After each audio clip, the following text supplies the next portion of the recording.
ছাত্ররাই তো তাদেরকে ওয়ার্নিং দিয়ে দিল যে আমরা তোমাদের সাথে নাই, তোমরা চাঁদাবাজি করো, তোমরা ব্যবসা প্রতিষ্ঠানে গিয়ে চাঁদাবাজি করো। এটার জবাব ডাকসুতে হয়েছে, চাকসুতে হয়েছে, আরও যে কটা নির্বাচন আসছে সেখানে হবে। আমরা মুসলিমের পক্ষে আল্লাহ থাকে, জনগণও থাকে।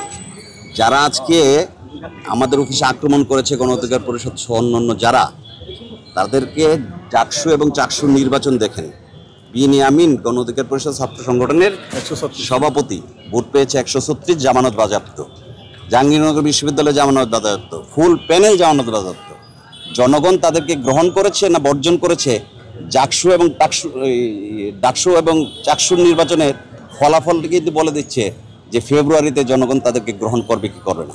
কারণ যাদেরকে নিয়ে ছাত্র নেতারাই 2-3টা দল গঠন করছে, ছাত্ররাই তো তাদেরকে প্রথম ওয়ার্নিং দিয়ে দিল যে আমরা তোমাদের সাথে নাই, তোমরা চাঁদাবাজি করো, তোমরা মানুষের অফিসে আগুন লাগাও, তোমরা বাড়িতে আগুন লাগাও, তোমরা ব্যবসা প্রতিষ্ঠানে গিয়ে চাঁদাবাজি করো।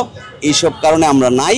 এটার জবাব ডাকসুতে হয়েছে, চাকসুতে হয়েছে, আরও যে কটা নির্বাচন আসছে সেখানে হবে। চূড়ান্তভাবে ফেব্রুয়ারিতে যদি ইলেকশন হয়, আমরা যদিও বিশ্বাস করি না ফেব্রুয়ারিতে ইলেকশন হলে ওখানের মধ্যে আপনার জবাবটা এরকম জামানত বাজেয়াপ্তের জবাব আসবে। 365 দিনে 380টা মব নির্বাচন হতে পারে? এখন 365 দিনে 380টা মব, আইন শৃঙ্খলা পরিস্থিতির মব নিয়ন্ত্রণে ব্যর্থ হয়েছে। তাহলে 300 আসনে যখন নির্বাচন হবে, 3 লাখের উপরে কেন্দ্র থাকবে, ওইটা কারা নিয়ন্ত্রণ করবে?